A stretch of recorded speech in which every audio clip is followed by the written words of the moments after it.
Strength and fast. Irma now a major hurricane. The storm tracking towards the Caribbean tonight. Storm Team 5 Chief Meteorologist Steve Weigel with your 11 p.m. update.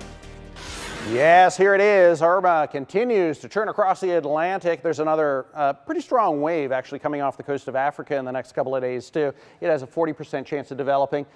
Irma went through what we call rapid intensification the last 24 hours. Last night we were talking about a tropical storm, weak hurricane. Now we have a major hurricane with a well-developed eye, very well structured. You'll notice they're very symmetrical in shape. There's also good outflow in all quadrants, the high clouds. This is a big engine that's going on here. So the high clouds bring away the energy from the core of this, and it gets more from the ocean surface.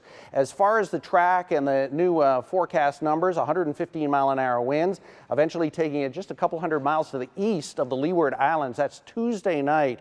After that, it's problematic, and of course that is 5 days out. The computer models diverge in a big way. The European model, one of our most reliable models, takes it along the northern coast of Puerto Rico, eventually the Dominican Republic and Haiti, and then by Saturday and Sunday brings it into the Florida Straits. The GFS, you'll notice, has a more northerly track. Here's the GFS model. Here's the position. This is next Sunday. This is September 9th and 10th, very close to Bermuda, which is right there.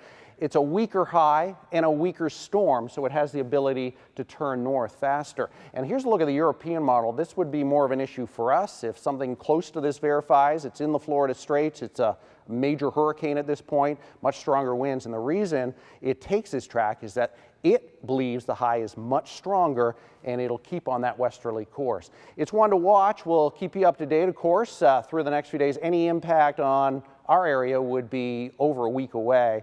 We're going to have a close look at the weekend forecast coming up too.